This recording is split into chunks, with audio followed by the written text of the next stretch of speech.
के ध्यान के लिए वचन को पढ़ेंगे। ரெண்டு ரெண்டு நாளாகமம் दूसरा इतिहास 7வது அதிகாரம் 7वां अध्याय 14வது வசனம்। 14वां वचन। ரெண்டு நாளாகமம் 7:14। दूसरा इतिहास का 7वां अध्याय का 17वां वचन। என் நாமம் தரிக்கப்பட்ட என் ஜனங்கள் தங்களை தாழ்த்தி ஜெபம் பண்ணி என் முகத்தை தேடி தங்கள் பொல்லாத வழிகளை விட்டு திரும்பினால் அப்பொழுது பரலோகத்தில் இருக்கிற நான் கேட்டு அவர்கள் பாவத்தை மன்னித்து அவர்கள் தேசத்துக்கு க்ஷேமத்தை கொடுப்பேன்। तब यदि मेरी प्रजा के लोग जो मेरे कहलाते हैं दीन होकर प्रार्थना करें और मेरे दर्शन के खोज होकर अपनी बुरी चाल से फिरे, तो मैं स्वर्ग में से सुनकर उनका पाप क्षमा करूंगा और उनके देश को ज्यों का त्यों कर दूंगा। எத்தனை பேருக்கு தெரியும் இந்த வார்த்தையை வேதாகமத்துல சொன்னது யாரு? और कितने लोगों को पता है ये शब्द को कलाम में कहने वाला कौन है? யார் சொல்றா இந்த வார்த்தை? कौन इस बात को कहता है? யாரு? सालमोन। நல்லா வாசிங்க, இது யார் சொல்றா? कौन इस बात को कहता है? சாலமோன் பேரா நம்ம தரிக்கணும்। क्या हमको सुलेमान का नाम को याद करना है? இந்த வார்த்தை சொல்றது கர்த்தர் சொல்றாரு। इस वचन को कहने वाला यहोवा प्रभु कहता है। என்ன சொன்னா क्या कहता है? नाम तरिपिக்கப்பட்ட என் ஜனம், और वो कहता है मेरे नाम को पहने हुए मेरे प्रलोग தங்களை தாழ்த்த வேண்டும், जब अपने आप को नम्र करते हैं பண்ணணும், और प्रार्थना करते हैं என் முகத்தை தேடணும், और मेरे चेहरे को ढूंढते हैं, அது மட்டும் இல்ல பொல்லாத வழியை விட்டு திரும்பணும்। और इतना ही नहीं बुरे काम से छोड़कर दूर होना है। இப்படி நீங்க செய்தீங்கன்னா ऐसे यदि वो करें பரலோகத்துல இருக்கிற நான் அதை கேட்டு स्वर्ग में रहकर मैं उन्हें सुनकर உங்களுடைய பாவங்களை மன்னித்து उनके पापों को क्षमा करूंगा। தேசத்துக்கு அதாவது இஸ்ரேல் தேசத்துக்கு சொல்றாரு எல்லா குடும்பங்களுக்கும் சேமத்தை தருவார் और उनके देश को उस आशीष को देगा। இந்த வார்த்தையை அப்படியே நம்ம ஏற்றுக்கொள்ளணும்। इस वचन को हमें ऐसे ही स्वीकार करना है। கர்த்தர் தன்னுடைய ஜனங்களுக்கு கொடுக்கிற ஒரு பெரிய ஆலோசனை, और प्रभु अपने लोगों को देने वाला एक तसल्ली की बात, நல்ல ஒரு ஆலோசனை। एक अच्छी तसल्ली की बात है। யாரையும் நான் தள்ள மாட்டேன், और किसी को मैं दूर न करूंगा, யாரும் என்ன செய்தாலும் ஓரமா போயிராத, और कोई भी कहीं पर भी जाए तो हट न जाना। உடனே நான் என்னுடைய நாம தரிப்பிக்கப்பட்ட என் ஜனம், मेरे नाम को पहने हुए मेरे लोग, ஒரு விடுதலையும் ஒரு ரட்சிப்பும் ஒரு ஆசீர்வாதம் இருக்கு। तुम्हारे लिए छुटकारा, एक आशीष और एक चंगाई है। அதனால நீங்க என் பக்கமா கண்டிப்பா வரணும் அப்படின்னு தான் கர்த்தர் சொல்லுகிறார்। और इसलिए प्रभु कहता है तुम मेरी ओर फिर कर आओ। நல்ல ஆலோசனைக்காக நம்ம ஜெபம் பண்ணுவோம்। इस अच्छे तसल्ली की बात के लिए धन्यवाद ஆண்டவரை நோக்கி பார்க்கலாம், प्रभु की ओर देखेंगे। அவர் ஆலோசனை கர்த்தர், और वो तसल्ली का प्रभु है, வல்லமை உள்ள தேவன், वो सामर्थ्यवान परमेश्वर है, நித்திய பிதா, वो नित्य पिता है, சமாதான பிரபு, वो शांति का राजा है। அப்படிப்பட்ட மகிமையான தெய்வத்தை நாம் और ஆராதிக்கிறோம்। ऐसे महिमा के खुदा की हम आराधना करते हैं। சர்வவல்லவரே நன்றி சொல்லுகிறோம்। सर्वशक्तिमान प्रभु धन्यवाद। வாசித்த வார்த்தையின்படி உம்முடைய ஆலோசனைகளை அப்படியே நாங்கள் ஏற்றுக்கொள்கிறோம்। पढ़े हुए वचन के अनुसार हमें आशीष देने के लिए विनती करते हैं। வார்த்தையின்படியே எங்களுடைய குடும்பம் எங்களுடைய பிள்ளைகள் எல்லாரும் ஜெபம் பண்ணணும்। और जैसा आप चाहते हैं वैसे हम परिवार के साथ आपके समूह में रहते हैं। அப்பொழுது தேவன் அந்த தேசத்துக்கு அந்த குடும்பத்துக்கு க்ஷேமத்தை அல்லது சமாதானத்தை ஆசீர்வாதத்தை தருவார்। तब प्रभु उस घर को उस परिवार को आशीष को देता है। கர்த்தர் அப்படி தருவதற்காக நன்றி। प्रभु आप ऐसे देने वाले हैं, इसलिए धन्यवाद। ஒவ்வொரு வார்த்தைகளையும் விளங்கும்படி உதவி செய்யும்। हम ध्यान करने वाले हर एक वचन को हमें समझने के लिए मदद कर। அப்படியே நாங்கள் எங்களை ஏமாற்ற கூடாது, உமக்கு சாட்சியா இருக்கணும்। हम अपने आप को फंसाना दे प्रभु, लेकिन आपके लिए हम गवाही बनकर நீ रहें। தயாராக இருக்கிறீர், आप हमें आशीष करने के लिए तैयार हैं। உம்மையே நோக்கி பார்க்க உதவி செய்யும்। हम आपकी ओर देखने के लिए इंतजार करते இயேசு हैं। கிறிஸ்து நாமத்தினால பிதாவே, यीशु के नाम से मांगते हैं पिता। ஆமென், ஸ்தோத்திரம்। இந்த எதனால கர்த்தர் இந்த வார்த்தையை சொன்னார் அப்படின்னா, और यीशु मसीह ने किस कारण इस वचन को बताया? சாலமன் ராஜா ஒரு சபையை கட்டுகிறார்। सोलोमन राजा एक भवन को बनाता है। அவர் எப்படி கட்டினாரு? और वो कैसे बनाता है? தேவன் என்ன பிளான் கொடுத்தார் அப்படிதான் கட்டினார்। और प्रभु ने जैसे उन्हें वो आज्ञा दिया था उसी के अनुसार बनाया गया। தாவீது ராஜாக்கு தான் அந்த பிளான் கொடுத்தாரு। और दाऊद राजा को ही उसने वो प्लान बताया। தாவீதே சொல்றாரு, दाऊद खुद कहता है, ஆண்டவர் இந்த பிளான் இத வரைஞ்சி எனக்கு தந்தார் மகனே, இது போல தான் கட்டணும்। और प्रभु ने मुझे बनाकर दिखाया कि इसी प्रकार बनाना है। சரியா அந்த இடத்துல தான் கட்டினாங்க। और सही उसी स्थान पर जहां बनाना चाहिए था वहीं बनाया। அந்த நேரத்துல அது ஒரு பெரிய மைதானமாக ஒரு நிலமா தான் இருந்தது। और उस समय पर वो केवल एक खाली जमीन था। நான் நினைச்சேன் எப்படி இது அந்த களம் ஒரு அந்த நிலமும் களமும் அந்த ஒரு மலை மேல இருந்துன்னு எழுதியிருக்கு. और वहां पर लिखा है कि वो जमीन जो है वो एक पहाड़ के ऊपर है। ஆச்சரியமா இருக்கு, மலை மேல இப்படி நிலம் இருக்குமா அப்படின்னு. और एक पहाड़ के ऊपर क्या इस समानता में ऐसी जगह रहेगा? நான் உண்மையிலேயே அந்த இடத்தை பார்க்க கர்த்தர் கிருபை செய்தார். और प्रभु ने उस जगह को देखने के लिए मुझे मौका दिया அது था। சரியான ஒரு பெரிய நிலம். और वो एक सही बड़ा जमीन है। அது பல ஏக்கர் அகலமுள்ள இடம் மலை மேல தான் இருக்கு. और वो पहाड़ के ऊपर ही करीब बहुत सारे एकड़ का वो पहाड़ के ऊपर एक समानता में है। அந்த இடத்துல தான் அந்த சபை கட்டப்பட்டது. उसी जगह पर वो भवन बनाया गया। அது சபைக்கு நேர கிழக்க அது ஒலிவ மலை இருக்கிறது. और उसके सीधे पूरब की ओर वहां पर जैतून का पहाड़ है। நான் நினைக்கிறேன் ஒரு 3 கிலோமீட்டர் உள்ளதா இருக்கும். करीब 300 किलोमीटर के 3 किलोमीटर के अंदर होगा। பைபிள் சொல்லுது தேவன் அந்த ஒலிவ மலையில இறங்கி எருசலேம் ஆலயத்துக்கு வருவார் அப்படி. और बाइबल में लिखा है कि प्रभु उस पर जो जैतून के पहाड़ पर उतरेगा और उस मंदिर के अंदर आएगा। எல்லாம் சத்தியம் நடக்க போகுது. और सब कुछ होने वाला है, जरूर होगा। அதுக்கு பக்கத்துல தான் நம்ம கொல்கதா மலை இருக்கு. और उसके पास में गोलगता है। அது பக்கத்துல ஆண்டவர் உயிர் தெழுந்த கல்லறை. और उसके पास में ही कब्रिस्तान है जहाँ से प्रभु जी उठा था। கொஞ்சம் யோசித்து பாருங்க, थोड़ा सोच कर அன்னைக்கு இந்த देखिए। கல்லறை அந்த ஊருக்கு வெளியே இருந்தது. और उन दिनों में वो कब्र उस नगर के बाहर था। ஆனா இன்னைக்கு கல்லறை சுத்தி பெரிய பில்டிங் எல்லாம் இருக்கு. आज उस जो उस कब्र के चारों ओर में बड़े बड़े बिल्डिंग है। இப்ப அந்த கல்லறை இருக்கிற ஏரியா குறைஞ்சது வந்து ஒரு 5 ஏக்கர் இருக்கும். और जहाँ पर वो कब्रिस्तान है वहाँ पर करीब वो 5 एकड़ का जमीन है। அவ்வளவு பெரிய இடத்த நல்ல கார்டன், அது எப்படி இருந்ததோ அப்படியே இருக்கு. और जैसा वो था उस समय पर वैसे ही उसको थोड़ा गार्डन के समान बना कर रखा உயிர் गया। தெழுந்த ரட்சகர் பக்கத்துல இருக்கிறவன் இன்னும் மனம் திரும்பல. और जो पुनर्दान हुआ है उस प्रभु के पास में रहने वाला आज तक उद्धार नहीं पाया। கொல்கத்தா மலைக்கு பக்கத்துல இருக்க கிராமம் இன்னும் ரட்சிக்கப்படல. और गोलगदा पहाड़ के पास पे रहने वाला नगर आज तक उद्धार नहीं पाया। ஆனா நம்ம பாருங்க ரட்சிக்கப்பட்டிருக்கோம். लेकिन हमें प्रभु ने उद्धार दिया है। ஆண்டவரை நம்புகிறோம். हम उसी प्रभु को भरोसा करते हैं। இது எல்லாம் நடக்கிறதுக்கு முந்தி और ये सारी बातें होने के पहले சபை கட்டும்போது கர்த்தர் சொல்லுகிறார் இந்த வார்த்தையை. उस भवन को बनाने के पहले प्रभु कहता है उस वचन को। எதனால இந்த வார்த்தையை சொல்லுகிறார்? किस कारण इस बातों को कहता है? அந்த சாலமோன் இப்படி ஜெபம் பண்ணுகிறார். सुलेमान ऐसे प्रार्थना करता है। வேத வார்த்தையின்படி சபை நல்ல மாதிரி கட்டப்பட்டது. कलाम के अनुसार भवन अच्छे से बनाया गया। நிறைய பணம் செலவழிச்சாங்க. बहुत सारे धन दौलत खर्च किए गए। நிறைய தங்கம், நிறைய பித்தளை எல்லாம் உபயோகப்படுத்தினாங்க. बहुत सारा सोना चांदी सब वहाँ पर खर्च किए गए। பரிசுத்த ஆவியும் அபிஷேகம் நிறைந்தவர்கள் தான் அதை செய்தாங்க. पवित्र आत्मा और अभिषेक से भरे हुए लोग ने ही ऐसा किया है। நம்ம இப்ப வாசித்த சங்கீதத்தை பார்த்தோம். हमने जैसे वचन संहिता पे पढ़ा है, தாவீது சொல்லுகிறாரு, दाऊद कहता है, ஆண்டவரே நான் ஒரு சபையை கட்டாம हे நான் प्रभु தூங்கவே மாட்டேன். मैं भवन को बनाए बिना मैं सोऊंगा नहीं। நான் கட்டில படுக்க மாட்டேன், தரையில தான் मैं படுப்பேன். बिस्तर पे नहीं सोऊंगा, मैं जमीन पर सोऊंगा। எப்படியாவது ஒரு சபையை கட்டுவேன். और कैसे ना कैसे प्रभु के लिए भवन बनाऊंगा। உண்மையிலே பாத்தீங்கன்னா யாருமே நினைக்காத ஒரு காரியத்தை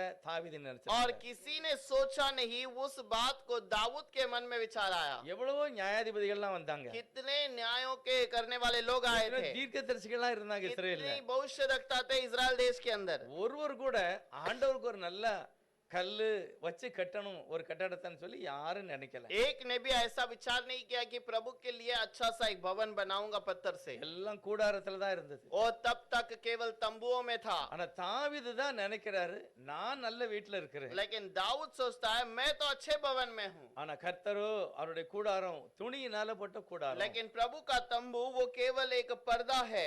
மேல தொலி போட்டிருக்கு, தகசு தொலி. और ऊपर जो है चमड़े का वस्त्र डाला हुआ है।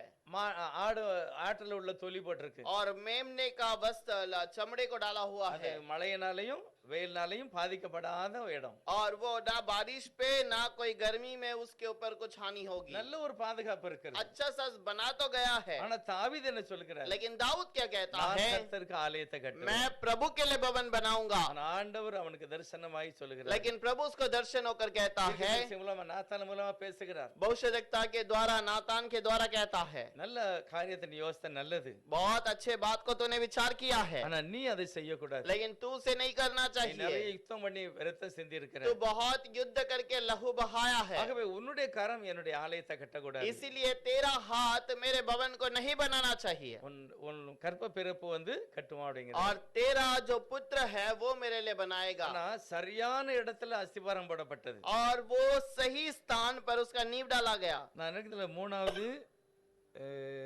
அதிகாரத்துல तीसरे अध्याय के अंदर முதல் வசனம் பாருங்க, அந்த எந்த இடம்னு போட்டிருக்கு பாருங்க. कौन सा स्थान है करके लिखा गया है, देखो। பின்பு சாலமோன் எருசலேமிலே தன் தகப்பனாகிய தாவீதுக்கு காண்பிக்கப்பட்ட மோரியா என்னும் மலையில் எபூசியனாகிய ஒர்னானின் களம் என்னும் தாவீது குறித்து வைத்த ஸ்தலத்திலே கர்த்தருடைய ஆலயத்தை கட்ட துவக்கினான். तब सुलेमान ने यरूशलेम में मोरिया नामक पहाड़ पर उसी स्थान में यहोवा का भवन बनाया आरंभ किया, जिसे उसके पिता दाऊद ने दर्शन पाकर यबूसी अर्नोन के कलिहान में तैयार किया था। அதுலதான் ஈசாக்கு பலியிடும்படி போனாங்க. और उसी जगह पर ईसा को बलिदान चढ़ाने के लिए ले தேவன் गया தெரிந்து था। கொண்ட ஒரு நல்ல இடம். प्रभु चुना गया एक अच्छा स्थान। ஆனா சங்கீதத்துல நம்ம பார்த்தோம்னா, நான் இன்னைக்கு வாசித்த சங்கீதத்துல आज जो भजन संहिता हमने पढ़ा था, அந்த சபையை விட நீ முக்கியமான அந்த இடத்துக்கு போ அப்படிங்கிறாரு. और उस कलीसिया से भी बढ़कर उस स्थान पर तो चला जाना। வசனம் பாத்தீங்கன்னா उस पे 6 वचन पर लिखा है, 132:6ல 132 के अंदर இதோ 6 நாம் वचन, எப்ராத்தாலே அதன் செய்தியை கேட்டு देखो हमने एप्राता में इसकी चर्चा सुनी है, வனத்தின் வெளியிலே அதை கண்டோம். हमने इसको वन के खेतों में पाया है அதை கண்டோம். और उसे देखा है। அடுத்த வசனம் போட்டிருக்கு, அவருடைய வாசஸ்தலத்துக்குள்ள நீ போகணும். अगला वचन में लिखा है, आओ हम उसके निवास में प्रवेश करें। தீர்க்க தரிசனமா சொல்லப்பட்டிருக்கிறது, இயேசுவானவருடைய சமூகத்துக்கு நீ போகணும். भविष्यवाणी के रूप में कहा गया है कि हम प्रभु यीशु के पास जाना है, அவர்தான் சரியான ஒரு और ஆலயம். वही एक सही भवन है, அவருக்குள்ளதான் நம்ம போகணும். और उसी के अंदर हमें प्रवेश करना है। ஆலயம் யார் கட்டுவா? और भवन कौन बनाएगा? இயேசு அப்பாவே சொல்லுகிறார், यीशु मसीह खुद कहता है, என் சபையை நான் கட்டுவேன். मेरे भवन को मैं बनाऊंगा। நிறைய பேரு நான் தான் கட்டுவேன்பாங்க. बहुत सारे लोग कहते हैं मैं भवन को बनाऊंगा। உங்களுக்கு தெரியும், கன்னியாகுமரி டிஸ்ட்ரிக்ட்ல ஒரு சிலர் இருக்காங்க. कन्याकुमारी डिस्ट्रिक्ट पे कुछ लोग हैं, எனக்கு தான் கர்த்தர் சொல்லியிருக்காரு, நான் தான் அதுக்குடைய பிளான்லாம் அது அது என்ன சொல்லுவாங்க, உபதேசம். और कुछ लोग उपदेश करते हैं ऐसे कि प्रभु ने मुझे ही बताया है। ஒரு சொல்றார் 7 அஸ்திவாரம், और उस एक ने कहा 7 प्रकार का नींव है, ஒரு சொல்றார் 12 அஸ்திவாரம் இருக்கு. एक व्यक्ति कहता है 12 प्रकार का नींव है, எத்தனை அஸ்திவாரம் இருக்கு தெரியல. और कितना अलग अलग नींव है पता नहीं। பைபிள் சொல்லுது இயேசுநாதர் தான் அதுக்கு அஸ்திவாரம் लेकिन போடுகிறார். बाइबल कहता है उसका एक ही नींव है, और प्रभु यीशु ही उसका नींव डालता போடப்பட்டிருக்கிற है। அஸ்திவாரமாகிய இயேசுவை அல்லாமல் யாருமே அஸ்திவாரம் போட முடியாது. डाला गया उस नींव को छोड़कर और कोई नींव नहीं हो सकता, கட்டக்கூடியவங்க அதுக்கு மேல கட்டணும். और जो बनाना चाहता है वो उसके ऊपर बनाए। ஊழியனாக அனுப்பப்பட்டிருக்கிறது சபையை கட்டுவதற்கல்ல. और वो सेवक के रूप में भेजा गया है, बल्कि कलीसिया बांधने के लिए नहीं। தேவன் கட்டுவார். परमेश्वर भवन बनाता है, ரட்சிக்கப்பட்டவர்களை தேவன் அனுதினமும் உள்ள கொண்டு வருவார். और उद्धार पाए हुए हर एक को प्रभु हर दिन जोड़ता रहता ஆனா है। சாலமன் ராஜா கட்டினது என்னது, கையினால கட்டப்பட்ட ஒரு ஆலயம். लेकिन सुलेमान राजा ने जो बनाया था वो हाथ से बनाया हुआ भवन है।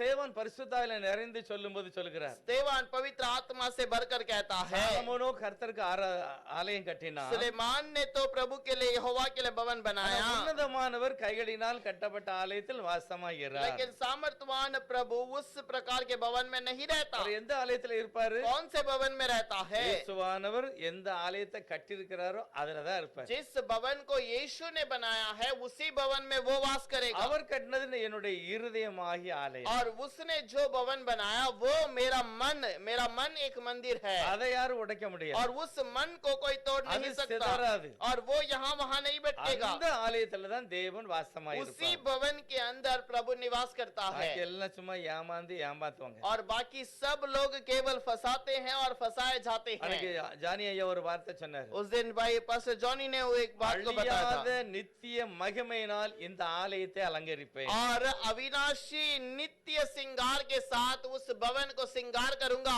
எந்த ஆலயத்தை? कौन से भवन को? அழியாத ஆலயத்தை. अविनाशी भवन को। சாலமன் ராஜா கட்டின ஆலயம்லாம் அழிஞ்சு போச்சு. और सुलेमान राजा ने जो भवन बनाया वो नाश हो गया அது நித்திய அலங்காரம் அல்ல. और वो नित्य श्रृंगार नहीं है। என்னுடைய இருதயம் தான் நித்திய அலங்காரமா இருக்கணும். और मेरा मन प्रभु के लिए नित्य श्रृंगार होना ஆனா चाहिए। இவரு நல்லா கட்டினாரு. और ये अच्छे से बना दिया। பயங்கரமான ஆலயம். बहुत भयंकर उसने बनाया है। தங்கத்தினால அலங்கரிக்கப்பட்டிருந்தது. पूरे सोने से उसने उसे सजाया था। அதனுடைய ஜன்னல்லாம் பாத்தீங்கன்னா அவர் சொல்றாரு எதிரா இருக்கணும் சொல்றாரு. और उसका खिड़की एक के सामने दूसरा होना चाहिए। காற்று வந்து போணும் அந்த மாதிரி. और हवा बाहर से आकर यहाँ से निकलना चाहिए उस प्रकार। அவ்வளவு மகிமையான ஒரு ஆலயம். उसना महिमा का भवन है। தங்கத்தினால அலங்காரம். सोने से उसे ढपा हुआ था। விலையுயர்ந்த கல்லு, அதாவது ஒளி கொடுக்கக்கூடிய கல்லெல்லாம் அங்க வச்சிருந்திருக்காங்க. और कीमती पत्थरों के द्वारा जो अनमोल पत्थर है उसके द्वारा वो सजाया गया। அப்படிதான் கட்டினாங்க. वैसे ही बनाया गया। அஸ்திபாரம் எப்படிப்பட்ட கல்லு தெரியுமா? அஸ்திபாரம். और उसका जो नींव डाला गया वो किस प्रकार का पत्थर है? ஒவ்வொரு அஸ்திபார கல்லும் நம்ம கதவு எவ்வளவு பெருசா இருக்கு நில. और हर एक पत्थर हमारा जो दरवाजा कलीसिया का जो जितना बड़ा है அவ்வளவு பெருது. उतना बड़ा है। அவ்வளவு பெரிய பெரிய கல்லை வச்சு சதுரமா கட் பண்ணி வச்சிருக்காங்க. और उतना बड़े बड़े पत्थर को उन्होंने बराबर से काट कर वहां पर रखा है। அதுல எழுதி இருக்கிறது லட்சக்கணக்கான ஆடு. 5வது வசனம் 7:5ல போட்டிருக்கிறது. 7:5 में लिखा है ராஜாவாகிய சாலமோன் 20,000 மாடுகளை பலி செலுத்தினான். और राजा सोलोमन ने 20,000 के भेड़ बकरियों को काटा। 1,20,000 ஆடு மாடு எல்லாம் பலி செலுத்தினார். और करीब 1,20,000 भेड़ बकरियों को बलि चढ़ाया। அது மட்டும் இல்ல, அவனுடைய துதி ஸ்தோத்திரம் ஆராதனை केवल इतना ही नहीं, उसकी स्तुति आराधना எல்லாமே மகிமையாக இருந்தது. सब कुछ महिमा में था। அது எல்லாத்துலயும் ஃபேமஸ் தேவனுடைய உடன்படிக்கை பெட்டி அந்த ஆலயத்துக்குள்ள இருந்தது. ये सारे चीजों से बढ़कर प्रभु का वो जो वाचा का संदूक उस भवन के अंदर அதனாலதான் था। தேவ மகிமை அப்படியே அந்த ஆலயத்துல இறங்கி. और इसीलिए प्रभु की महिमा उस मंदिर पर उतर कर आया। என்ன சொல்லுது? बाइबल क्या कहती है?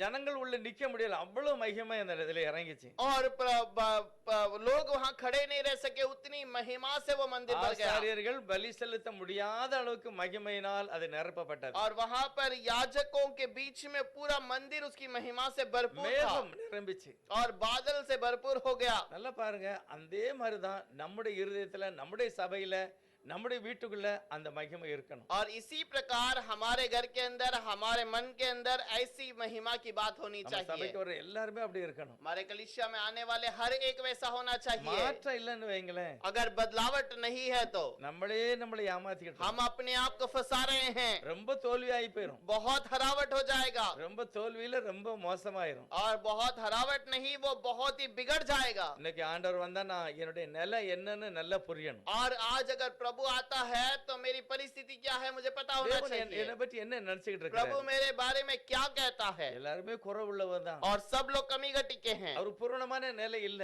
और वो परिपूर्ण परिस्थिति में ஆனா नहीं। தேவன் விரும்புகிற ஒரு காரியத்தை நான் சொல்லும்போது அதை அங்கீகரித்து ஆசீர்வதிக்கிறார். और प्रभु आने के समय पर वो स्वीकार करना चाहिए। ஆண்டவர் இவனுடைய ஆலயத்தை அங்கீகரித்தார். और प्रभु उसके मंदिर को स्वीकार किया। துதி ஸ்தோத்திரத்தை அங்கீகரித்தார். और उसने स्तुति आराधना को स्वीकार किया। அந்த பலிக்கு மேல தேவனுடைய அக்கினி இறங்கினது. और उसके ऊपर प्रभु की अग्नि उतर कर आई। ஜனங்கள் எல்லாரும் ஆரவாரத்தோட கர்த்தர் நல்லவர், और கிருபை என்றும் உள்ளது என்று பாடினார்கள். और लोगों ने कहा कि प्रभु भला है और उसकी करुणा सदा की है। தேவ பிரசன்னம் அப்படி இறங்கினது. प्रभु की प्रशंसा वहां पर उतर कर आई। பலியை அங்கீகரித்தார். और उसने बलि को स्वीकार किया, ஆலயத்தை அங்கீகரித்தாரு. उस भवन को स्वीकार किया, எல்லாத்தையும் அங்கீகரிச்சிட்டாரு. सब कुछ उसने स्वीकार இப்போ किया। மகிமை இறங்கின உடனே சாலமோன் பேசுகிறார். अब महिमा उतरने के बाद सुलेमान बातें करता ஆண்டவரே, है। இந்த சபையில உம்முடைய பிரசன்னம் இறங்கினதை நான் பார்த்தேன். है प्रभु, भवन में तेरा महिमा उतरता है, उसे मैं देखना चाहिए। ஆகவே என்னுடைய ஜெபத்தை நீ கேட்கணும். और इसलिए मेरी प्रार्थना को तो सुन ले। இன்னைக்கு நாங்கெல்லாம் நல்லா இருக்கோம்.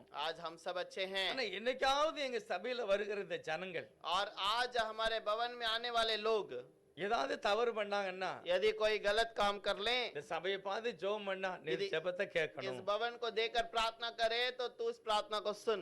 எந்த பாவத்தை? कौन से पाप को?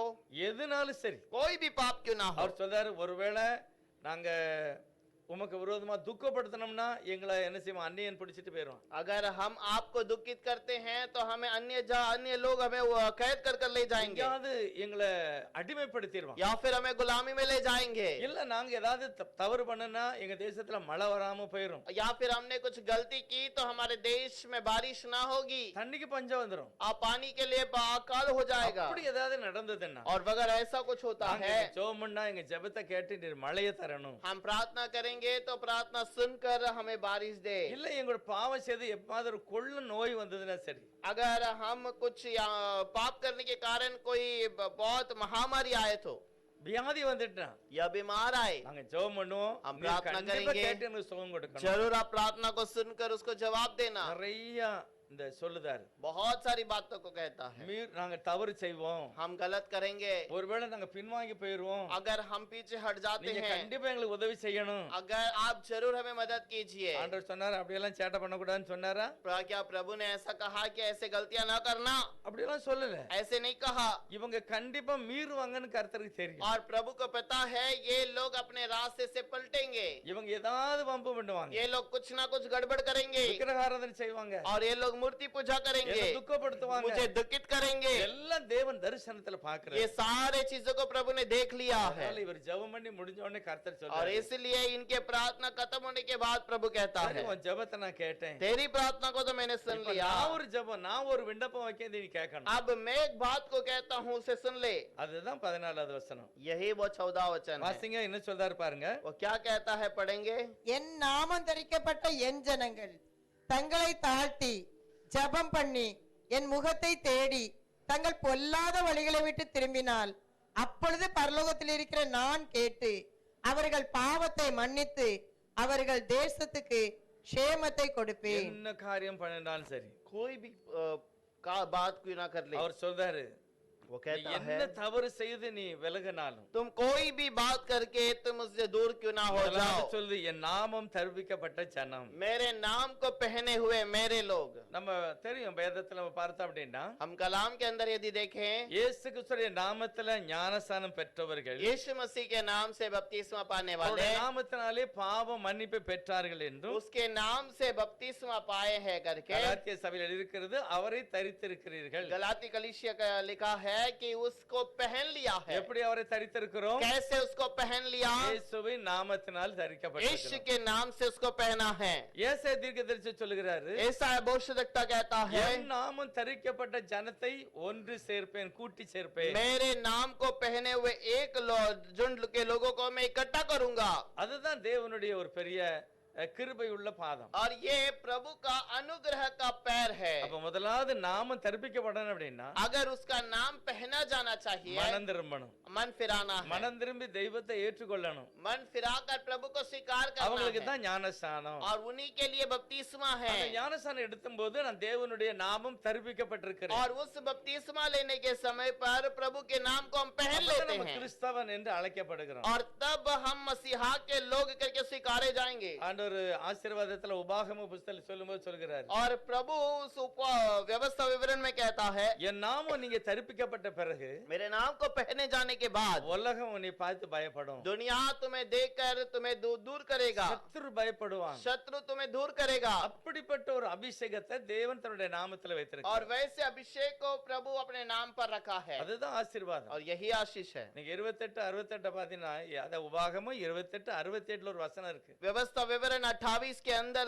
66वां वचन है। அது வாசிக்க வேண்டாம், என்ன எழுதி இருக்குன்னா, उस वचन को पढ़ने की आवश्यकता नहीं, उस पे क्या लिखा है, என் வார்த்தை மீறினால் अगर मेरे वचन का उल्लंघन करें உங்களை நான் கைவிட்டுருவேன், मैं तुम्हें छोड़ दूंगा। இப்ப உங்களை மகிமையா நான் எகிப்துல இருந்து கானானுக்கு கொண்டு வந்திருக்கிறேன். और अभी मैं मिस्र से तुम्हें उठाकर लाया हूँ। தவறு பண்ணினா திரும்ப நான் கப்பல்ல உங்களை அங்க கொண்டு போயிருவேன். अगर गलत करोगे तो मैं फिर से उठाकर जहाज में वहां ले जाऊंगा। எப்படி கொண்டு போவேன்னா அடிமையாக கொண்டு போவேன். कैसे ले जाएगा? वो गुलामी में वहां ले அங்க जाएगा, போய் உங்களை விட்டு ஏலம் போட்டு விப்பேன். और वहां पर मैं तुम्हें दाम में बेचूंगा, ஒருவன் உங்களை வாங்க பண்ணான், तुम्हें कोई नहीं खरीदेगा, உங்களுக்கு ஒருவனை விரும்ப வேண்டாம் அப்படின்னு போட்டிருக்கு. कोई तुम्हें लेने के लिए तुच्छ जानेगा। கர்த்தர் தம்முடைய ஜனங்களை நேசித்து வாழ வைக்க விரும்புகிறவர். प्रभु अपने लोगों से प्यार करता है और वो कुशल से रहना அதுக்கு चाहता है தான் தேவன் தன்னுடைய வார்த்தையை கொடுக்கிறார். और इसी कारण प्रभु ने अपने वचन को भेजा है அதுக்கு தான் இந்த சபையை அவர் और ஆசீர்வதித்தார். इसी कारण उसने इस भवन को आशीष की அப்ப சபையில வார ஜனங்களுக்கு கண்டிப்பா என்ன செய்யணும்? भवन में आने वाले लोगों के लिए क्या करना ஒரு है மாறுதல், ஒரு ரட்சிப்பு இருக்கணும். एक बदलाव एक उद्धार होना चाहिए முதலாவது பாத்தீங்கன்னா ஒரு ஒழுங்கு. और पहला एक सुधार होना நிறைய चाहिए சபையில பாத்தீங்கன்னா அதாவது ரெண்டாவது மணி அடிக்கும் போதே ஜனங்கள் போய் உட்கார்ந்து ஜெபம் பண்ணிக்கிட்டு இருப்பாங்க. बहुत सारे कलीसिया में दूसरा बार घंटी बजने के पहले ही मंदिर में जाकर प्रार्थना करते हैं அதாவது 9 மணிக்கு பிரேயர்னு வைங்க. 9 बजे के घर आराधना है 8 ஒரு மணி, 8:30 बजे एक पहली घंटी 9 மணிக்கு ஒரு மணி அடி. 9 बजे दूसरी घंटी बजाई जाती 9க்கு है முந்தைய ஜனங்கள் வந்து முழங்கால் போட்டு ஜெபம் 9 பண்ணிட்டு बजे के पहले लोग जाकर वहां पर प्रार्थना करते हैं அதுதான் ஒரு ஒழுங்கு. और यही एक सुधार है நமக்கு நான் நினைக்கிறேன் 9க்கு நம்ம 7 மணிக்கு ஆராதனை 7க்கு தான் வீட்ல இருந்து புறப்படுறது மாதிரி இருக்கு. और अगर 7 बजे आराधना है तो 7 बजे ही घर से निकलना शुरू करते இது हैं நம்ம நாமளே ஏமாத்திரும். ये हम अपने आप को फंसाएंगे ஒழுங்கு நிறைய காரியங்களை நம்ம கடைபிடிக்கணும். बहुत सारे चीजों में अपने आप में सुधार होनी ஒரு चाहिए முறை ஒரு பிரசங்கியார் வந்தாரு. एक बार एक प्रचारक आया था அவர் சொன்னா நான் திருநெல்வேலியில கவர்மெண்ட் பஸ் ஓட்டினேன். और उन्होंने कहा मैं तिरुनेलवेली में गवर्नमेंट का बस चलाता हूँ ரொம்ப நாள் ஓட்டியிருக்கேன். बहुत समय तक वहाँ पर बस ஆனால் चलाया ஆரம்பத்துல நான் ஆண்டவரா இயேசுவை ஏற்றுக்கொண்டேன். लेकिन आरंभ में मैंने प्रभु यीशु को स्वीकार कर என்னுடைய लिया வேலையை था நான் விடல. मेरे काम को मैंने नहीं छोड़ा ஆனா என்னுடைய வேலை ரிட்டையர்ட் ஆன பிறகு நான் கர்த்தருக்கு ஊழியம் செய்கிறேன். और जब मेरा काम का समय पूरा हुआ तो मैं प्रभु के लिए सेवकाई करना அவர் शुरू किया வாழ்க்கையில நடந்த ஒரு காரியத்தை சொன்னார். उसने अपने जीवन में जो बातें हुई उसके बारे में कहा ஒரு ஸ்டாப்ல கொண்டு விட்டாங்க. एक स्टॉप में जाकर बस छोड़ा அது ஒரு பட்டிக்காடு. वो एक बहुत ही गांव छोटा सा गांव है திருநெல்வேலில இருந்து நேரா அந்த ஊருக்கு போவோம். அப்புறம் அங்க இருந்து நேரா திருநெல்வேலிக்கு வரும். तिरुनेलवेली से सीधा उस गांव में जाता है फिर उस गांव से वापस यहाँ पर आता அவர் है இறங்கி போய் டீ குடிச்சிட்டு இருந்தாரு. वो जाकर उतरकर वहाँ पर चाय पी रहा था 5 நிமிஷம் இருக்கு வண்டி கிளம்பணும். 5 मिनट के बाद बस निकालना है ஜனங்கள்லாம் உள்ள ஏறி இருக்காங்க. டிக்கெட்டுக்காரர் டிக்கெட் கொடுத்துக்கிட்டு இருக்காரு. और लोग सब बस पे बैठे हुए हैं और टिकट देने वाला टिकट दे रहा है நான் சாய் குடிச்சிட்டு இருந்தேன். मैं टी पी रहा था ஆனா உள்ளுக்குள்ள ஏதோ சண்டை நடக்கு. अंदर कुछ तो लड़ाई हुआ நான் உடனே வந்து என்னப்பான்னு கேட்டேன். और मैंने अंदर आके पूछा क्या हुआ கண்டக்டர் சொன்னாரு இந்த ஆளு கோழி வச்சிருக்கிறாரு. और कंडक्टर ने कहा ये आदमी जो है मुर्गी रखा है அதனால நான் கீழே இறங்கன்னு சொன்னேன். இறங்க மாட்டேங்க. मैं उसे बस से उतार रहा हूँ ये उतर नहीं रहा கோழி கொண்டு போகலாமா வண்டியில? क्या बस में मुर्गी ले जा सकते हैं கொண்டு போக கூடாது. नहीं ले जा सकते அவர் கொஞ்சம் தண்ணி போட்டிருக்காரு. और उसने थोड़ा दारू भी पिया है 10 வயசு பையன் கூட நிக்கான். और एक 10 साल का लड़का भी है அவன் கேட்கான் ஏ முருவன்.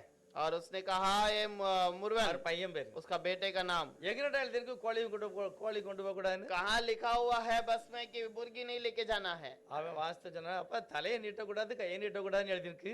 और उसने कहा हाथ को बाहर नहीं निकालना सर को बाहर मत निकालो करके लिखा है சில்லறை சரியா கொடுங்கன்னு எழுதிருக்கு. और अच्छे से छुट्टे पैसे देना है करके भी लिखा है கோழி கொண்டு போக கூடாதுன்னு எழுதல. लेकिन मुर्गी नहीं ले जाना है ऐसा कहीं नहीं लिखा கூடாதுன்னு. और उसने कहा कहाँ लिखा है मुर्गी नहीं ले இப்படி जाना இருக்கும்போது நான் போனேன் அப்படிங்க. और ऐसे समय पर मैं अंदर गया அவர் போனோடனே சொன்னாரா उसने अंदर जाते ही कहा என்னெல்லாம் எழுதலையோ அதெல்லாம் செய்யடா.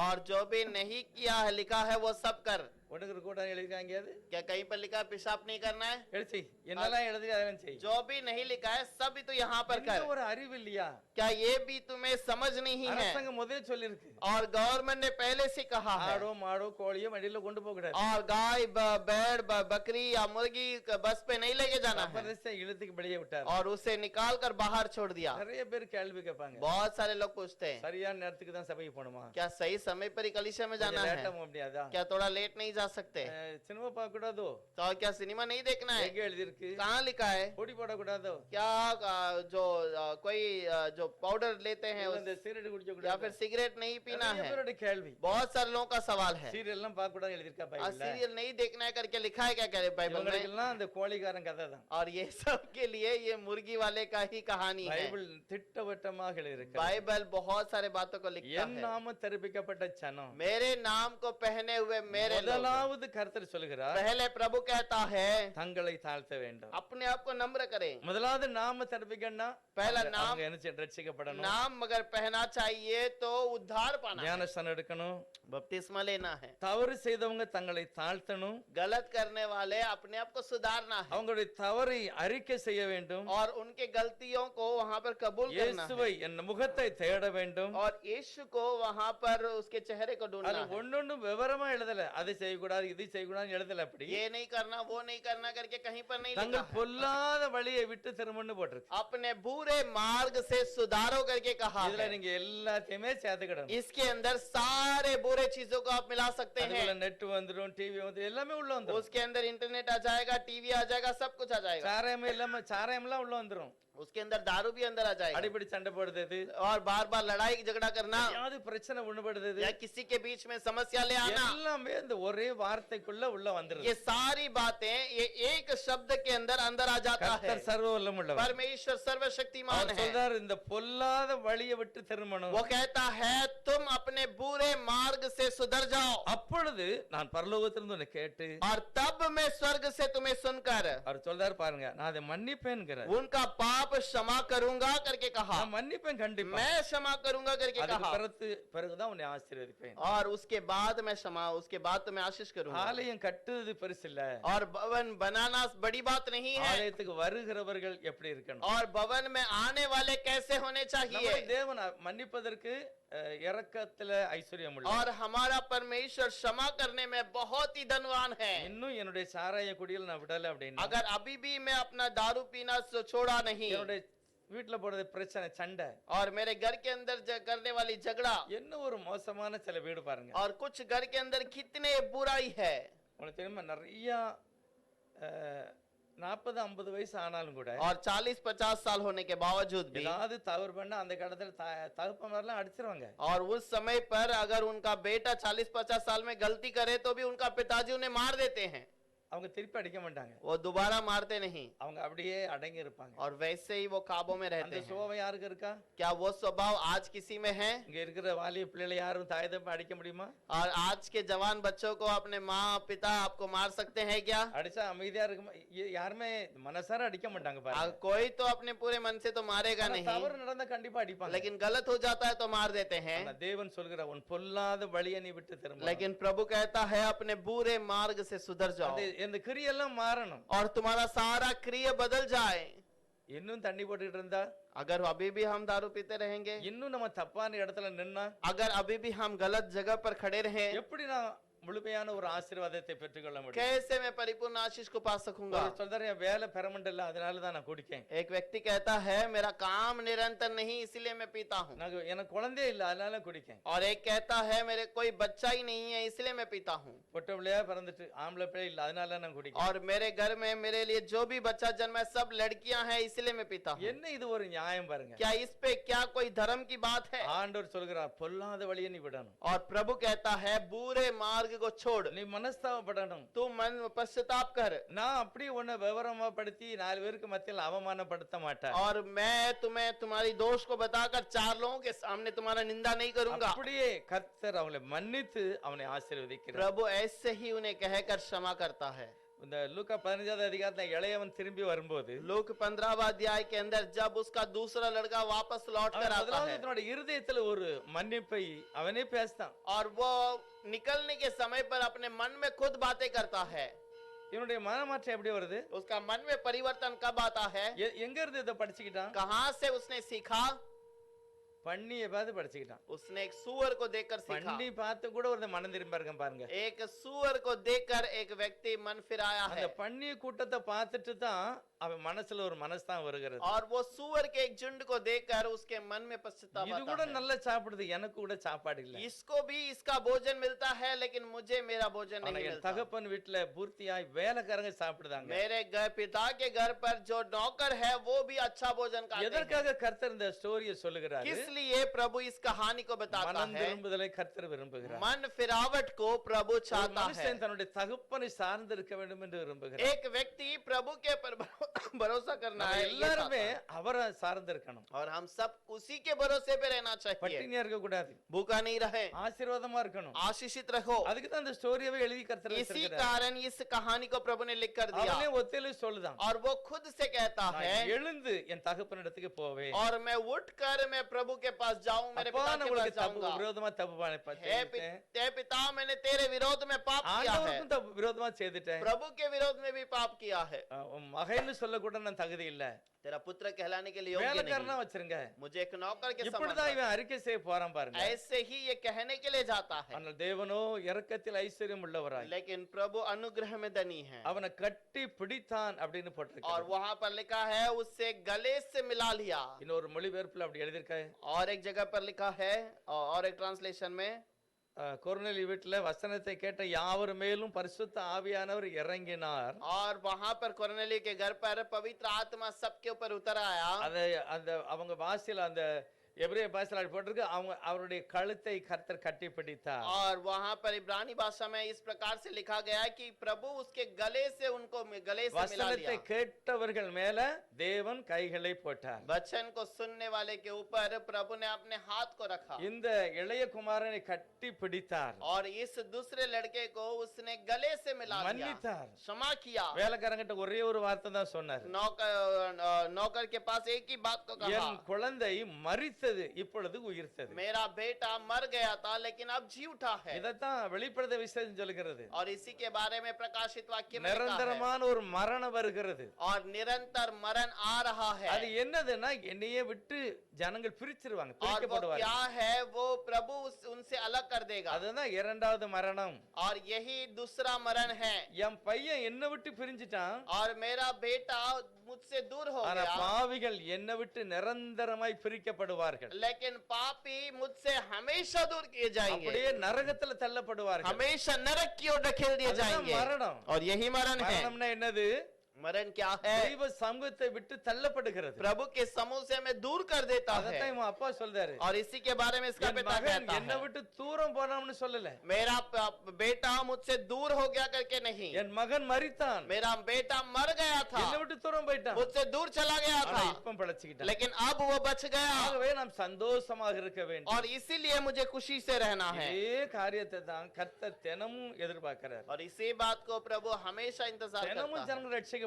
हमेशा लोग उद्धार पाते हैं। தினமும் ஆதிவாசிகள் பாத்தீங்கன்னா தினமும் ரட்சிக்கப்படுதாங்க. बहुत हर दिन बहुत सारे आदिवासी भी उद्धार पाते हैं।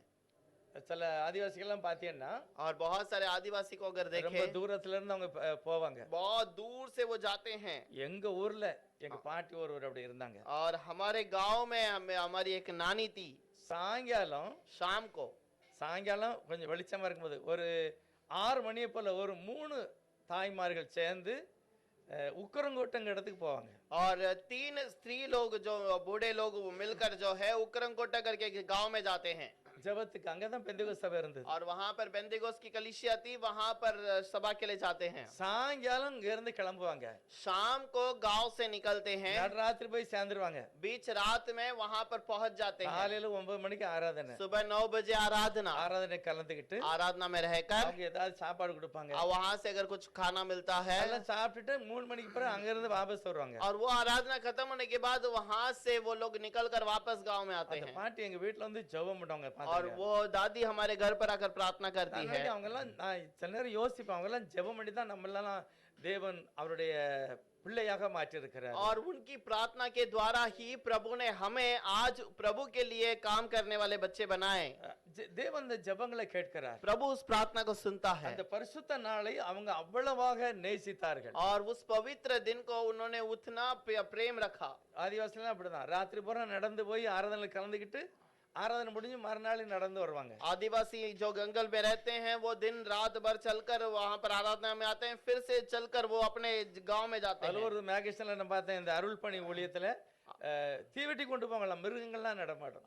अरुणपनी करके एक किताब आता है, उस किताब में लिखा हुआ है कि वो जंगल में जाने के रास्ते पे जानवर आते हैं, அதனால தீ கொண்டு போவாங்க. इसीलिए हाथ में दीवट लेकर जाते हैं। ஆராதனைக்கு அவ்வளவு முக்கியப்படுத்தினாங்க. और आराधना को उन्होंने अपना मुख्य स्थान दिया। ஆண்டவரும் சொல்றாரு, என் சமூகத்துல வந்து நீ அப்படி ஜெபம் பண்ணு. प्रभु भी कहता है मेरे समूह में आकर तो ऐसे कार्य कर। அதுதான் தேவன் விரும்புகிற ஒரு காரியம். और यही प्रभु का मुख्य कार्य है। லூக்கா 22வது அதிகாரத்துல लूक 22वें अध्याय के अंदर 32வது வசனத்துல और 26वें பேதுருனுடைய 62 वचन के अंदर பேதுருனுடைய தவறு அங்க நடக்கிறது. और वहां पर पतरस की गलती होती है। அவர் ஆண்டவரை மறுதலிக்கிறார். उसने प्रभु को इनकार किया ஆனா ஆண்டவர் லேசா அவரை பார்த்தாரு பாருங்க. और प्रभु ने जब उसको मूड करते அவருடைய थोड़ा सा பார்வை அவர் देखा, மேல விழுந்தது. केवल उसकी नजर उसके ऊपर पड़ी, மனங்கசந்து அழுதார். वो मन तोड़कर रोने लगा, அப்படியே அழுதாரு. ऐसे ही रोने लगा। இஸ்ரவேல் தேசத்துல इजराइल देश के अंदर அவர் எந்த இடத்துல மறுதலிச்சாரோ जिस जगह पर उसने इनकार किया था, அதுல அவருடைய பேதுரு கோயில் இருக்கு.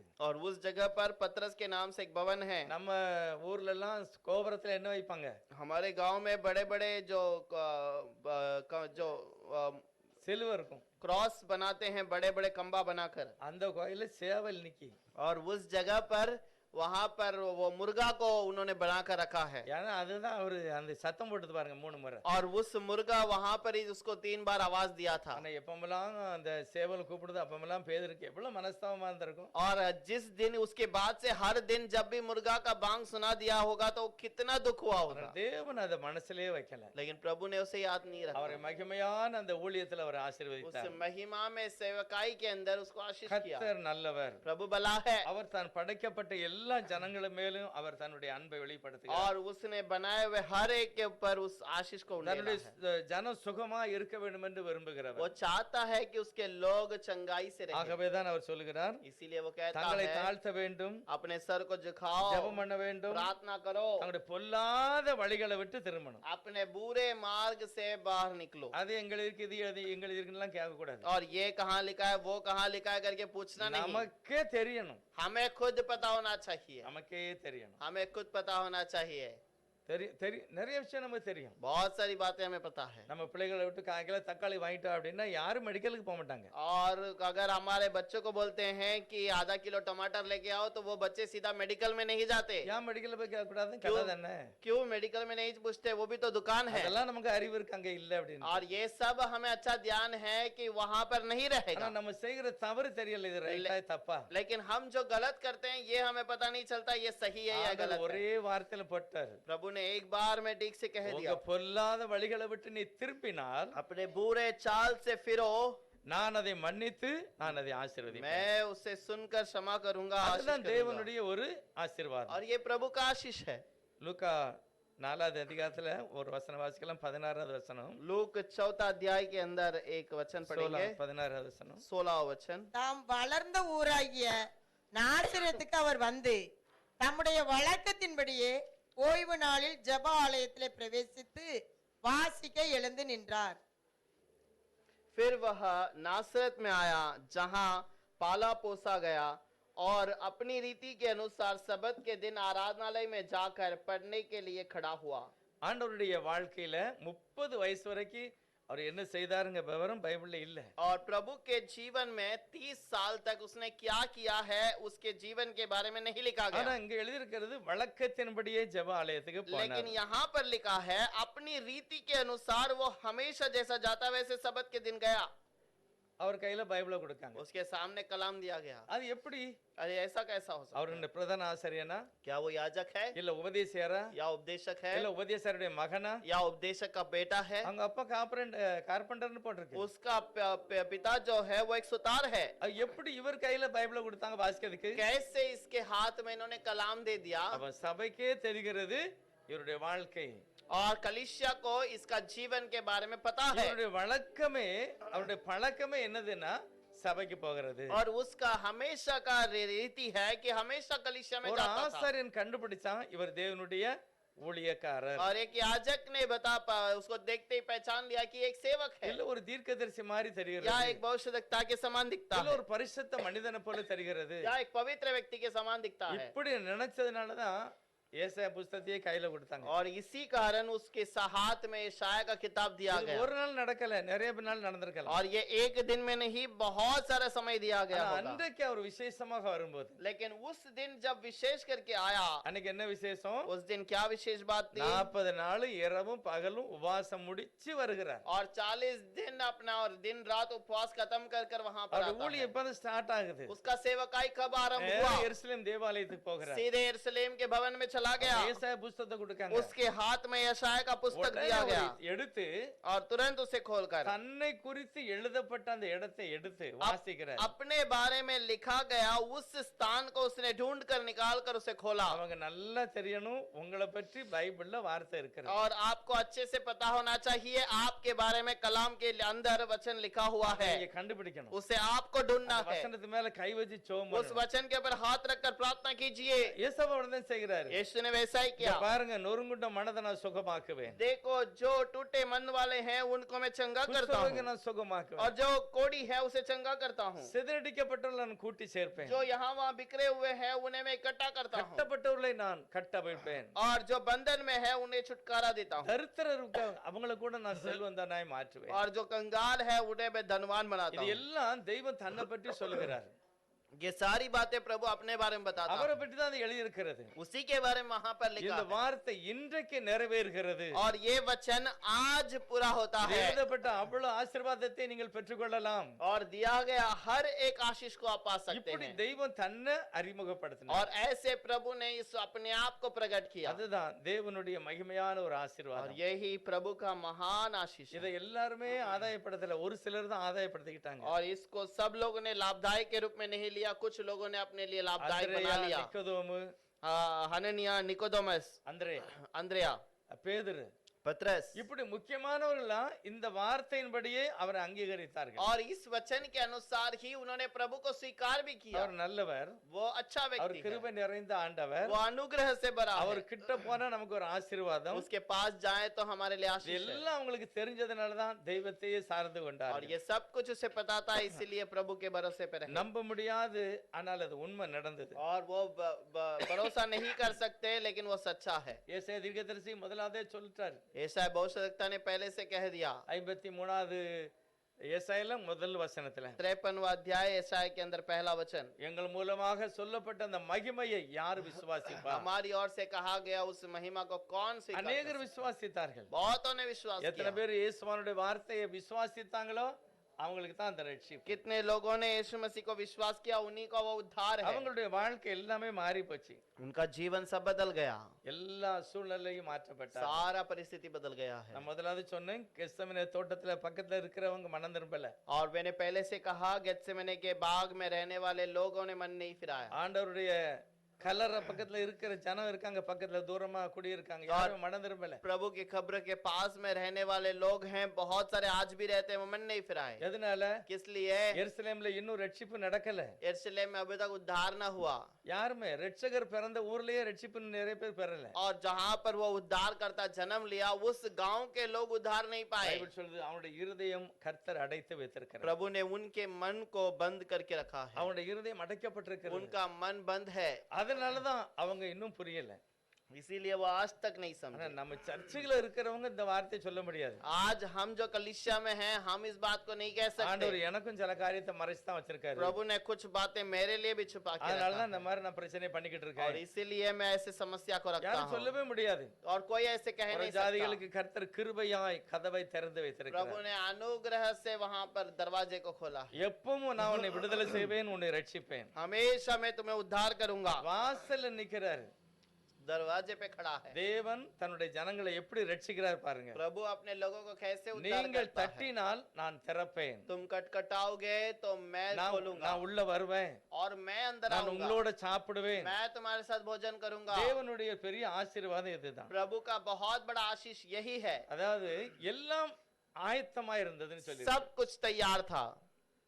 ஆதாமுடைய மணவாட்டி ஏவாள், आदम की जो पत्नी हवा, அவருடைய அந்த ஏவாள் வருவதற்கு முக்கியமா காணப்பட்டது என்னது? और हवा का जो आने का मुख्य कारण क्या है? ஆண்டவரே சொல்றார், ஒரு ஏற்ற துணையை நான் உருவாக்குவேன். प्रभु खुद कहता है, इसके लिए सही सहारा मैं बनाऊंगा। ஆதாமுடைய விலாவை தேவன் திறந்து, और आदम का उस जो छाती को खोलकर அங்க இருந்து ஒரு மனைவியை உருவாக்குகிறார். और उसके अंदर से एक हड्डी निकालकर एक स्त्री को बनाता இப்ப है। இவங்க ரெண்டு பேரும் அந்த ஃபேமிலியை வச்சாச்சு. अब दोनों एक परिवार हो गए, ஆனா எல்லாம் நடக்க போகுதுங்க விவரம் நிறைய அவங்களுக்கு தெரியாது. और क्या क्या होने वाला है ये बातें उन्हें नहीं पता ஒரே है। ஒரு கட்டளை, அந்த மரத்து பழத்தை மட்டும் சாப்பிடக்கூடாது. एक ही आज्ञा है, उस फल को नहीं खाना है। ஆனா இவங்க என்ன செய்தாங்கன்னா, அந்த பிரச்சனை வரும்போது ஒரு தவறான ஒரு மனிதன் தவறான ஒரு போதனையை கொடுக்கான். और वो समस्या आने के समय पर कोई गलत व्यक्ति ने गलत उपदेश दे दिया। லூசிபர் சாத்தான் அல்லது சர்ப்பம் பேசுகிறது. शैतान आकर वहां पर प्रचार किया, ஆண்டவரை பற்றி தப்பு தப்பா பேசுதான். गलत गलत प्रचार प्रभु के बारे में कहने இந்த लगा। தப்பு எல்லாம்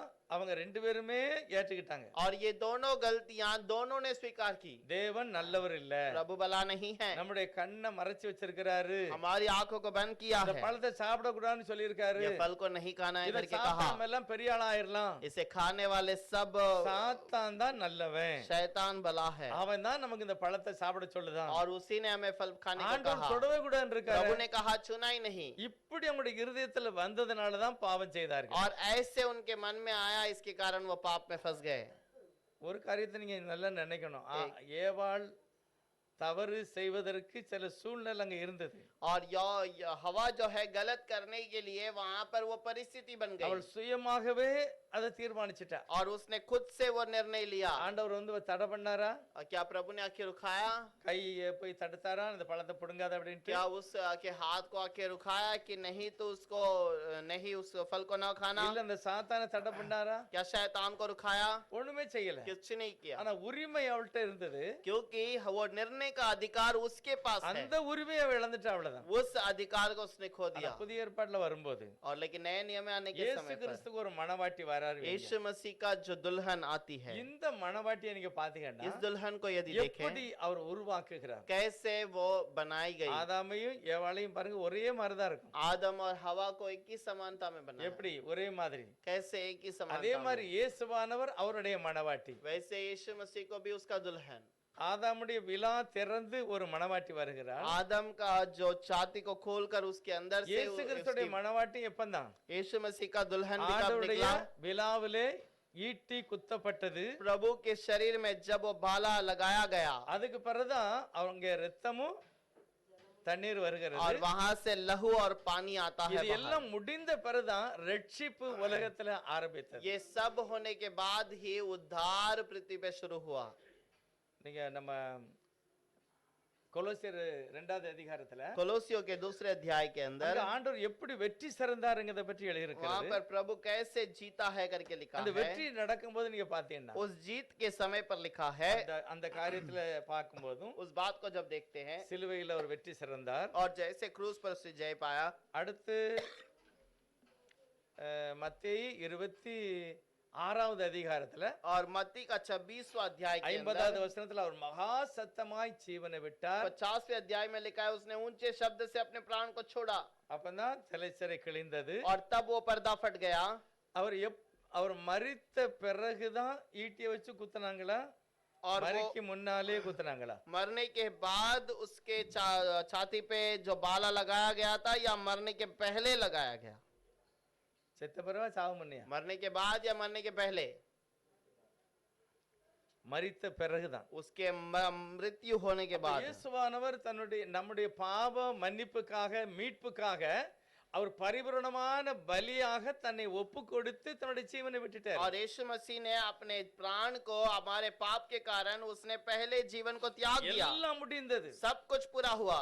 அதுக்கு பிறகுதான் उसी के बाद அங்க ஒரு ராஜாட்ட போய் ஒருத்தன் கேட்க, அந்த பாடி எனக்கு தரணும் அப்படின்னு. उस राजा के पास जाकर एक व्यक्ति कहता है, मुझे उसका शरीर को दे दे। இப்போ அவன் சொல்றான், அந்த ஆளு இறந்துட்டாரு அவ்வளவு சீக்கிரத்துல. और वो पूछता है, क्या वो व्यक्ति इतना जल्दी मर गया? அப்ப ராஜா சொல்றான், அந்த பாடி அறைக்கு கொடுன்னு நூற்றுக்கு அதிபதிட்ட சொல்லுதான். और राजा ने वहां के अधिपति को कह दिया कि तू उसके शरीर को इसके हाथ में दे दे। அப்ப உயிரோட கொடுக்க கூடாது. अब जीवित शरीर को नहीं देना அவர் है, உயிரோட இருக்காரா இல்லையாங்கிறது அவனுக்கு தெரியாது. और वो जीवित है या नहीं उसे नहीं पता। இத ப்ரூவ் பண்ணதுக்காக வேண்டியதான் और इसको प्रूव करने के அவர் लिए இறந்துட்டாரு.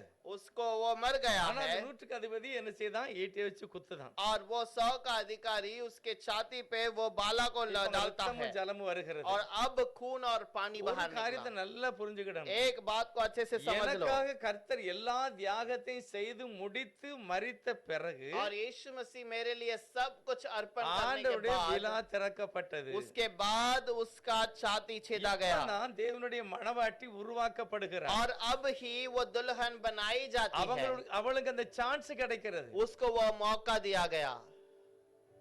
எப்படி புரிகிறது?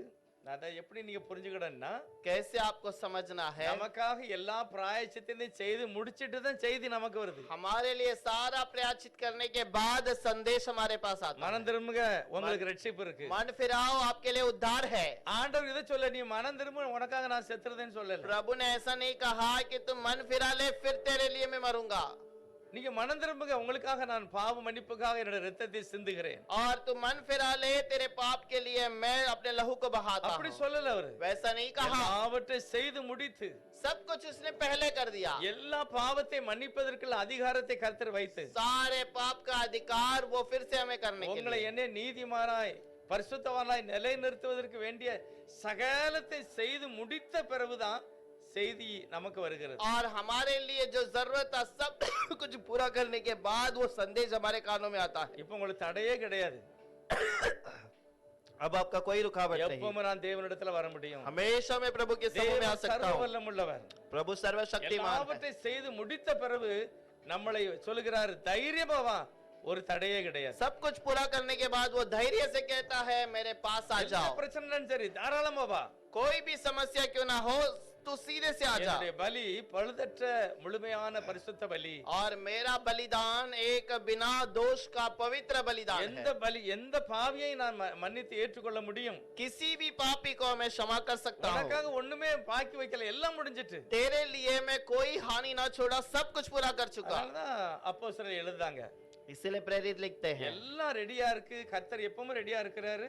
सब कुछ पूरा कर लिया है, प्रभु सब कुछ तैयार है। அதனால சபை கூடி வருதல நீ விடக்கூடாது. इसीलिए भवन में इकट्ठा होना कभी छोड़ना அப்பதான் देना। உன்னுடைய வாழ்க்கையில நீ ஆசீர்வதிக்கப்பட तब முடியும். तो अपने जीवन में आशीष पा உன்னுடைய सकता है। குடும்பம் ஆசீர்வாதமா இருக்கும். तेरा परिवार आशीषित உன்னுடைய வாழ்க்கை रहेगा। உலகத்தை விட்டு வேறு பிரிக்கப்படும். तेरा जीवन दुनिया से अलग किया जाएगा। ஜெபம் பண்ணா நான் கேட்பேன். तू प्रार्थना करेगा तो मैं सुनूंगा। ஆனா உங்களுடைய பாவங்களை நீங்கள் அறிக்கை செய்து விட்டு விட வேண்டும். और अपने पाप को कबूल करके अर्पण உங்களுடைய कर ले। பொல்லாத வழியை விட்டு திரும்பினால் बुरे मार्ग से यदि तू बदल जाए, மன்னித்து உங்களை ஏற்றுக்கொள்வேன். तो मैं मना क्षमा करूंगा और स्वीकार करूंगा। நம்முடைய ஆண்டவர் சர்வ வல்லமுள்ளவர். हमारा प्रभु सर्वशक्तिमान அவர் है। அப்படிப்பட்ட மகிமைக்காகத்தான் இப்படிப்பட்ட ஆலயங்களை வைக்கிறார். वैसे महिमा की बात के लिए ही वो ऐसे भवन को रखता வசனம் है। நம்மளோடு பேசுகிறது. वचन हमसे बातें करता வார்த்தை है। என்னை பரிசுத்தத்துக்கு நேராய் அழைக்கிறது. वचन मुझे पवित्रता के लिए बुलाता है। எல்லா வியாதிகளையுமே அவர் நீக்க வல்லவராக இருக்கிறார். सारे चीजों में वो हमें क्षमा करने के लिए तैयार எல்லா है। தரித்திரத்தை மாற்றுவதற்கு அவர் வல்லமுள்ளவராக இருக்கிறார். सारे कंगाल पर से दूर करने के लिए वो तैयार है। மணவாட்டி என்ற ஒரு பரிசுத்தமான சபையை சேர்ப்பதற்கு दुल्हन का एक पवित्र झुंड को इकट्ठा करने के எல்லாம் लिए முடிந்த பிறகு ஆண்டவருடைய விழா திறக்கப்பட்டது. सब कुछ पूरा होने के बाद प्रभु का वो बंद खोला गया। பிறகு மணவாட்டியினுடைய அழைப்பு வருகிறது. उसके बाद दुल्हन का बुलावट आता है। தாராளமா நம்ம உள்ள போய் சேர்ந்துக்கிடலாம். हम आसानी से उसके पास जाकर रह सकते கண்டிப்பா हैं। ஆண்டவர் எப்பவும் ஏற்றுக்கொள்ள தயாரா இருக்கிறார். जरूर प्रभु हमेशा स्वीकार करने के लिए तैयार மகிமையான है। இடத்தை நான் விட்டுறவே उस கூடாது. महिमा के स्थान को नहीं छोड़ना है। வேத வார்த்தையில और उस वचन के अंदर சாலமோன் நிறைய ஜெபம் பண்ணாரு. और सलमान ने बहुत प्रार्थना ஆண்டவர் की। ஒரே ஒரு வார்த்தை தான் சொன்னாரு, प्रभु ने केवल एक ही बात कहा, உங்களை தாழ்த்தணும், तू नम्र कर, மனம் திரும்பணும், मन फिरा தங்களுடைய பாவங்களை அறிக்கை செய்து விட்டுறணும். और अपने पाप को कबूल करके त्याग உங்க दे। வீடை நான் ஆசீர்வதிப்பேன், मैं तेरे घर के आशीष உங்க करूंगा, வேலையை நான் ஆசீர்வதிப்பேன், तेरे घर को आशीष करूंगा, உங்களையே நான் ஆசீர்வதிப்பேன். तुम्हें भी आशीष करूंगा। தேவன் வாக்கு மாறாதவர், प्रभु वाग्दान नहीं அவர் बदलता। நேற்றும் இன்றும் என்று மாறாதவர். वो आज कल युगान युग नहीं எத்தனை பேருக்கு बदलता। நம்பிக்கை இருக்கு? कितने लोगों को भरोसा அப்படியே है? கையை வைத்து, ஆண்டவரே என்னை நீர் கைவிடக் கூடாது, हे प्रभु मुझे तो त्याग न दे, எனக்காக எல்லாவற்றையும் செய்து முடித்திருக்கிறீர், मेरे लिए तूने सब कुछ पूरा किया, என் குடும்பம் முழுவதையுமே பாதுகாத்து मेरे पूरे परिवार को उद्धार कर। கர்த்தர் அப்படிப்பட்ட ஆசீர்வாதத்தை நம்ம எல்லாருக்கும் प्रभु தருவார். ऐसे आशीष को हम हर एक के लिए दे। நம்ம எல்லாரும் கண்ணை மூடி ஜெபம் பண்ணலாம். हम सब आंखों को बंद करके கர்த்தர் प्रार्थना நம்மை करें। ஆசீர்வதிப்பார். प्रभु हमें आशीष करें। எல்லாரும் ஜெபம் பண்ணலாம். हम सब प्रार्थना करेंगे, எல்லாரும் தெய்வத்தை நோக்கி प्रभु பார்க்கலாம். की ओर देखेंगे। 2 நாளாகமம் 7வது அதிகாரம் 14வது வசனம். दूसरा इतिहास का दूसरा अध्याय का 14वां वचन। அந்த ஜெபம் எப்படி பண்ணணும்னு சொல்லி கொடுக்கிறாரு. और वो प्रार्थना जैसे किया எந்த गया, மனுஷனானாலும் சரி, कोई भी मनुष्य क्यों இந்த ना, முறைப்படி நீ ஜெபம் பண்ணனா நான் உன்னை ஆசீர்வதிப்பேன். और जैसा तू चाहता वैसे मैं आशीष करूंगा। நம்ம எல்லாரும் சொல்லணும், ஆண்டவரே அந்த மகிமையான வார்த்தைகளை புரிந்து அறிக்கை செய்து விட்டு விட உதவி செய்யும். हम भी प्रभु उसे समझकर अर्पण करके छोड़ देने के लिए मन कर। ஆசீர்வதிக்கப்பட்ட ஜனமா இருக்கணும். हम आशीषित पाए हुए लोग के समान வியாதி रहें। இல்லாத ஒரு ஜனமா இருக்கணும். बिना बीमार का परिवार सुखपूर्ण जीवन जनता बिताएं, रखना। चंगाई का जीवन தேவன் बिताएं। விரும்புகிற ஒரு கூட்டமாக இருக்க प्रभु जैसा चाहता है वैसे हम बने। ஆண்டவர் சொல்லும்போது உன்னத பாட்டுல அப்படிதான் சொல்லுகிறார். जैसा प्रभु ने उस श्रेष्ठ என் गीत में कहा, புறாவே நீ உத்தமி, और हे मेरे कबूतर तू निर्दोष है, உன்னிடத்துல பழுது ஒன்றுமே இல்லை. तेरे ऊपर कोई दोष नहीं। கர்த்தர் அப்படிப்பட்ட கண்களை உடைய தேவனாயிருக்கிறார். प्रभु वैसी आंखों से नजरों से हमें देखता பரிசுத்தமுள்ளவருக்கு है। நன்றி சொல்லுகிறோம். पवित्र प्रभु को धन्यवाद, இந்த நல்ல நாளுக்காக நன்றி इस சொல்லுகிறோம். अच्छे दिन के लिए धन्यवाद வாசித்த कहते हैं। தியானித்த வார்த்தைகளுக்காய் நன்றி. पढ़े ध्यान किए हुए वचनों के लिए ஆலோசனை धन्यवाद। மகிமையானது. आपका वचन शुद्धता से है, எவன் தாழ்த்துகிறானோ அவன் உயர்த்தப்படுவான். और जो नम्र किया गया वो ऊंचा उठाया அப்படிப்பட்ட गया है। ஆசீர்வாதத்தினால் ஜனங்கள் நிரப்பப்படட்டும். और वैसे आशीषों के साथ प्रभु எங்களை ஒப்பு கொடுக்கிறோம், ஏற்றுக்கொள்ளும். अर्पण करते हैं, स्वीकार कर இயேசு ले। கிறிஸ்துவின் நாமத்தினால் यीशु के नाम से मांगते हैं पिता। ஆமென். Praise God.